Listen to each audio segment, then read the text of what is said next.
Assalamualaikum dan selamat sejahtera. Bab 5 Sebatian karbon. Subtopik 5.5 minyak sawit. Dalam subtopik ini ada 12 perkara yang perlu kamu ketahui, iaitu yang pertama, struktur buah kelapa sawit. Kedua, kuantiti minyak sawit daripada sabut dan ais sirung. Ketiga, proses urutan pengekstrakan minyak sawit secara industri. Keempat, komponen dalam minyak sawit. Kelima, membanding beza komposisi minyak sawit dengan minyak sayuran yang lain. Keenam, menyatakan sifat kimia bagi minyak sawit. Ketujuh, proses pengimulsian bagi minyak sawit. Kelapan, kandungan nutrisi dalam minyak sawit. Kesembilan, penggunaan minyak sawit dalam bidang penjagaan kesihatan dan makanan. Kesepuluh, mengeksperimen menghasilkan sabun melalui proses saponifikasi. Ke-11, tindakan pencucian sabun, dan yang terakhir, menjana idea pengurusan yang lestari dan kepentingannya dalam industri kelapa sawit. Tiga struktur utama bagi buah kelapa sawit ialah sabun, tempurung dan juga ais sirung. Lapisan yang paling luar iaitu sabut, juga dikenali sebagai mesokarp, mengandungi minyak sawit yang paling banyak. Lapisan tengah-tengah iaitu tempurung, juga disebut sebagai endokarp, tidak mempunyai minyak. Manakala, lapisan yang paling dalam iaitu ais sirung, juga dikenali sebagai kernel, mengandungi minyak ais sirung sawit yang paling berkualiti. Terdapat 6 proses untuk mengekstrak minyak sawit daripada buah kelapa sawit. Sebelum proses pengekstrakan bermula, tandan buah kelapa sawit akan dibawa ke kilang. Proses yang pertama, pensterilan. Buah kelapa sawit akan disteril di dalam steam yang bertekanan tinggi pada suhu yang tinggi untuk membunuh mikroorganisma. Selain daripada itu, proses pensterilan juga digunakan untuk melembutkan sabut dan memudahkan buah kelapa sawit ditanggalkan daripada tandannya. Kedua, proses penanggalan. Buah kelapa sawit dileraikan daripada tandannya. Proses yang ketiga, pencernaan. Buah kelapa sawit dipanaskan semula bagi mengasingkan sabut daripada tempurung yang berisi ais sirung. Seterusnya, sabut dan tempurung yang berisi ais sirung akan diproses secara berasingan. Proses keempat, pengekstrakan. Penekan hidrolik akan memerah bagi mengeluarkan PO dan PKO. PO adalah palm oil, manakala PKO adalah palm kernel oil. PO adalah terhasil daripada tekanan kepada sabut, manakala PKO pula adalah hasil daripada tekanan pada isi ais sirung. Seterusnya, proses penurasan. Proses penurasan dilakukan untuk mengasingkan gentian sabut dan juga ais sirung. Proses yang terakhir ialah proses penulinan, di mana steam dialirkan melalui palm oil bagi menghilangkan bau dan menyingkirkan asid. Palm oil juga akan dialirkan melalui karbon untuk melunturkan warnanya. Komponen minyak sawit. Minyak sawit terdiri daripada dua bahagian, iaitu gliserol dan asid lemak. Berikut menunjukkan jadual bagi komposisi minyak sawit berbanding minyak sayuran yang lain.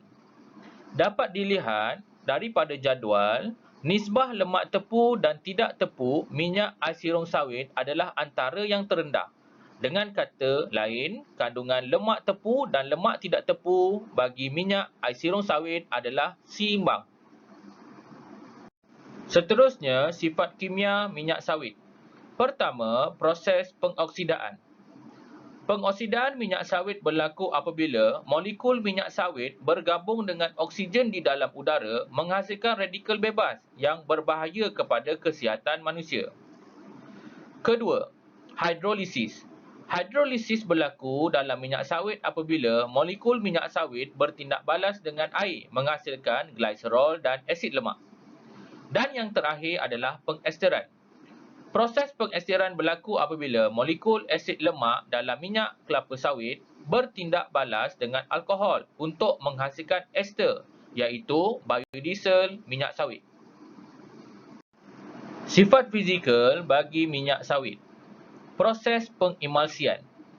Proses pengemulsian ialah proses di mana minyak sawit dipecahkan kepada titisan minyak sawit yang lebih kecil.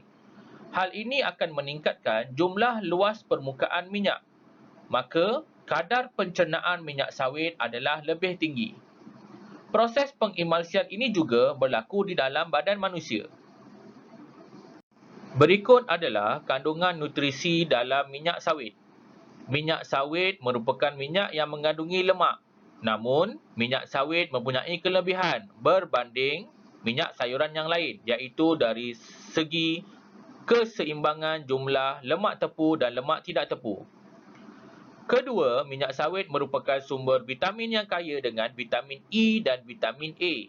Vitamin A penting untuk mengelakkan penyakit rabun malam, manakala vitamin E boleh mengelakkan penyakit jantung.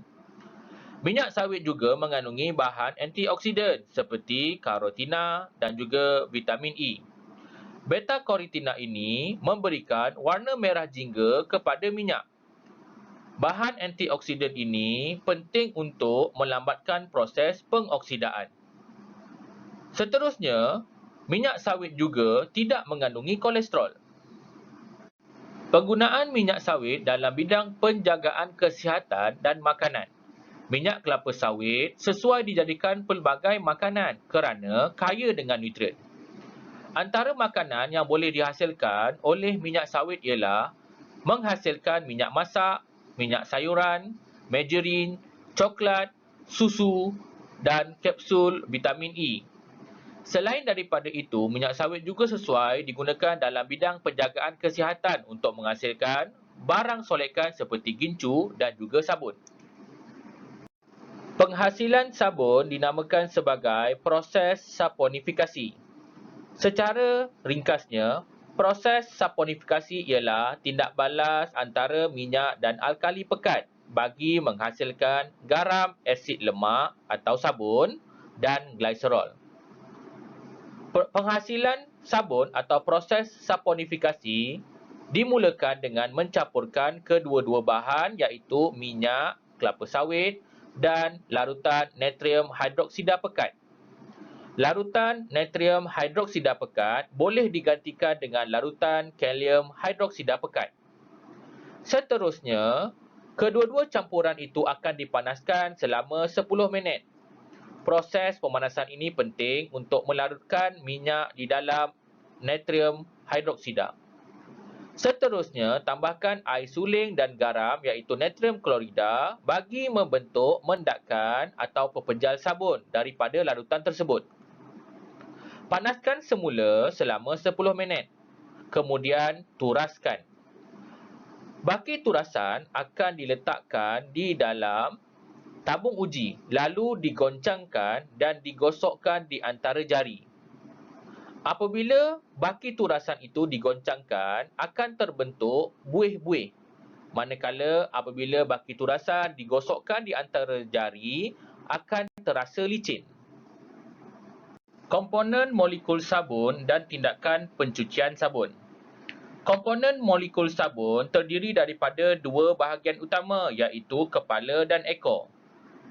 Bahagian kepala adalah bahagian hidrofilik iaitu bahagian yang dapat melarut di dalam air.